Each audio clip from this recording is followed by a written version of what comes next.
Teman-teman Indofili, selamat jumpa lagi dengan saya Cak Irul. Ini lagi biasa kita mesti tongkrongannya itu di sini, di Love Park, di dekat City Hall, di tengah kota. Karena ya saya tuh sering biasa minum-minum kopi itu di sini gitu loh. Iya. Nah, kebetulan ini ada teman saya yang sudah ada di sini, baru datang aja. Kita tuh mau tanya-tanya apa tentang pengalaman dia ada di sini, terus perbandingannya dengan negara-negara lain, karena beliau ini sudah pernah berada di luar negeri dan kerja juga di sana. Jadi saya, wah ini kok dia selalu beda ya di Amerika dengan yang di luar negeri.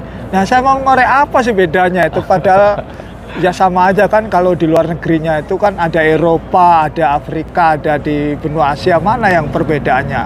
Nah ini, Ya. Inilah, siapa namanya? Nama saya Alan. Alan. Ya. Alan namanya. Namanya Alan. Alan. Alhamdulillah, Cak. Ya. Gimana kabar, baik, Cak? Alhamdulillah baik-baik. Ya, Nah ini Alan ini, Bro Alan ini mau menceritakan teman-teman. Oke, aku mau tanya, Pak Alan.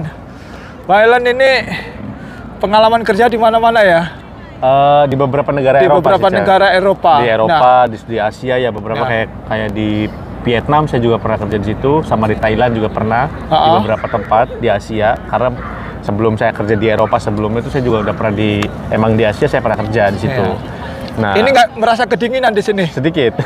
Biasanya di Eropa itu kan tambah dingin juga. Iya. Ini Ya karena udah lama biasa, kali ya. Udah biasa ya? Ya udah biasa sebenarnya. Iya, Cuman iya. karena ya udah lama kali ya, Cak. Jadi karena udah lama di tropis jadi sebelumnya. Jadi Kedinginan balik juga lagi ya? ke sini kedinginan juga gitu loh. Ini lagi fall guys, lagi Iya. musim gugur, jadi dingin, lagi ada mendung juga. Dan orang Eropa tuh biasanya bilangnya kalau di musim-musim sekarang itu bilangnya Handowir.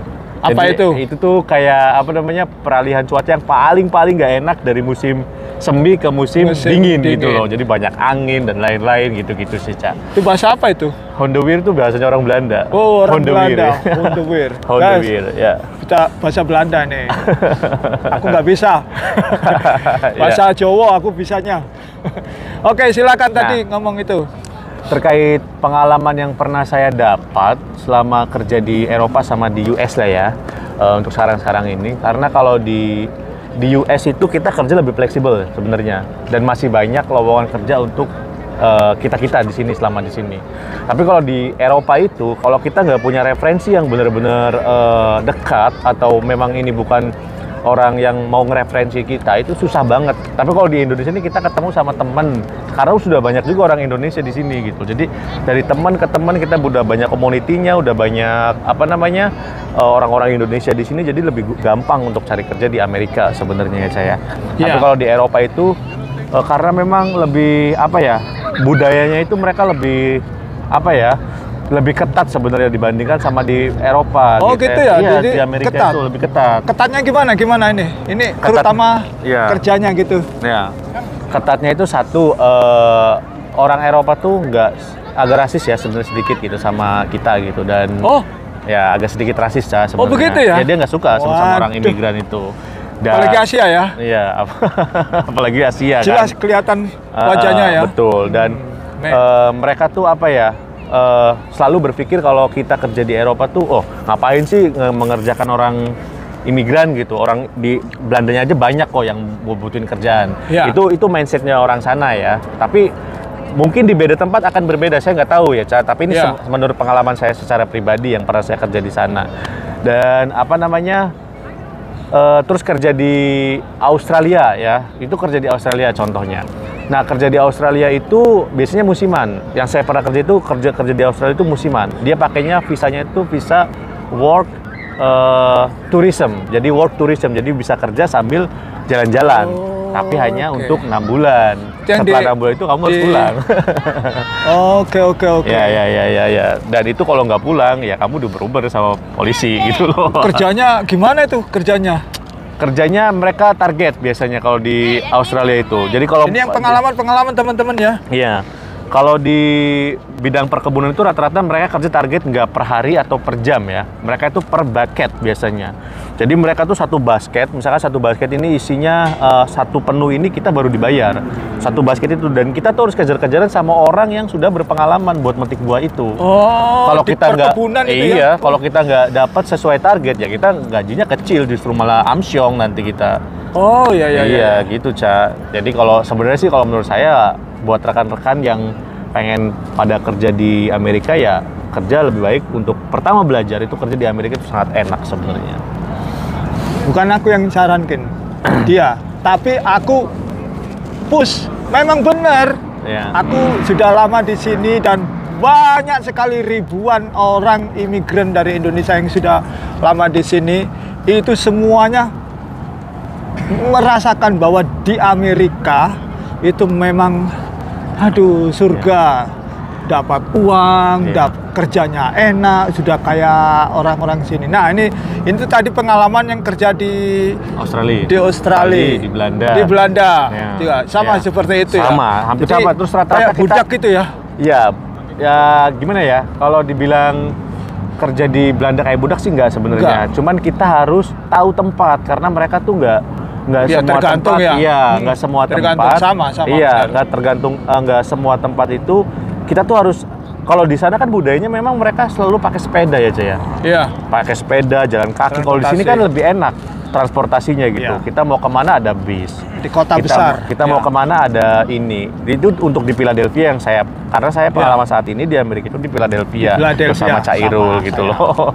Tapi kalau di kota lain saya juga kurang tahu kayak di mobil itu pasti ada. Iya, kalau di kota lain kayak di state lain saya kurang paham untuk di situ. Cuman kalau di Belanda yang sama saya lihat itu kita harus saya dikasih mobil sebenarnya sama bos. Cuman itu bukan semata-mata dikasih, Ca. Itu tuh nyewa gitu. Kita tuh harus bayar setiap bulan berapa iya, gitu. iya. Sebenarnya gitu sih. Jadi kemana dan harus punya SIM internasional kalau waktu saya di Belanda gitu. Oke, kalau sekarang saya mau tanya. Tadi kan pengalaman kerja di Belanda, di Australia. Iya. Sekarang ini kalau di Amerika itu gimana sih? Kesannya itu beda nggak sama ini? Pengalaman kerjanya gampang banget, guys. Jadi apa ya? Oh gitu ya. Pokoknya kita tuh kerja nggak harus pakai otak atau mikir yang kayaknya seribet apa sih gitu, bakal ditanyain apa gitu, bakal ngelakuin apa, itu enggak banget sebenarnya ya. Jadi kita cuman kerja, kita kasih tahu leadernya kamu harus, contohnya misalkan kamu harus tempelin stiker nih ke dalam cup gitu, contohnya gitu kan. Nah itu ya kita cuma kerjanya gitu doang, tempelin stiker aja, itu dibayar guys, itu buat kerjaan anak SD sebenarnya ya. Berapa gajinya itu? Itu bisa range-nya itu bisa 14 sampai 17 dolar. Itu kalau di Indonesia kan berapa itu? Ya kalau kita buat 10 dolar aja per jam kita udah digaji sekitar 150.000 per jam itu. Per jam. 1 jam kerja dapat 150.000. Iya, itu belum kalau OT tambah 1,5 setengah gaji. Jadi kalau gitu kerja loh. sehari 10 jam berarti dapat berapa? Ini 1.015.000. Kalau 10 dolar berarti 10 ya dapat 100 dolar. 150. Iya kalau 15. Ya berarti 1,5 juta setengah. 1,5 juta. 1,5 juta itu sehari. Ya jadi ya itu aja, kerja sehari 1,5 juta. Kalau yang itu gajinya berapa teman-teman yang di Indonesia yang sehari gitu ya? Ya beda ya. Iya, makanya bingung kadang gini ya. Kita kerja nih di Indo lah ya. Katakanlah saya ini pegawai buruh lepas di Indonesia. Itu gaji rata-rata antara 100 sampai 150.000 per hari. Nggak per jam kan, kalau di Indo kan per hari ya. Kalau buruh lepas itu antara 100 sampai 150.000. Itu buat biaya hidup sama buat lain-lain itu paling nggak kita tuh habis 70.000. Sisa 70.000 kan. Belum buat bayar transport, belum kayak buat bayar mungkin rumah gitu loh kalau kita ngontrak dan lain-lain.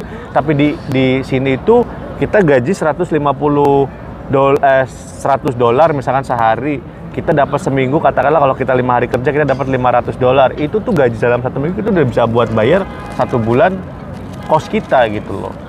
buat tempat tinggal sama Memang. makan kita gitu sih. Memang itu yang saya terukur di sini itu Iya. untuk apa, untuk living cost, untuk biaya hidup itu terukur kalau di sini. Walaupun itu sebenarnya Ya. kita beli-beli ya, nggak Iya. masak sendiri, kita Udah, beli-beli. pokoknya kalau di Amerika, nyampe di Amerika udah jangan mikir macem-macem lah. Pokoknya dapat kerja, dapat uang. Yang penting itu kerjanya itu bagaimana. Ada yang usia tua itu bisa kerja nggak di sini? Waduh. Buktikan ini yang apa? Iya, yang iya, iya, witness. iya.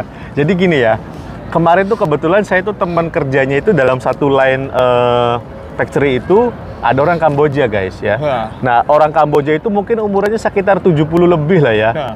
Itu ya mereka masih kerja gitu sama kita. Justru saya yang paling muda di sini, makanya Amerika tuh butuh banget pekerja muda sebenarnya. Iya. Karena apa namanya, orang-orang ya di sini tuh orang-orang tua tetap masih dipekerjakan sih sebenarnya, dan kalau mereka mau kerja silakan aja gitu. Iya benar.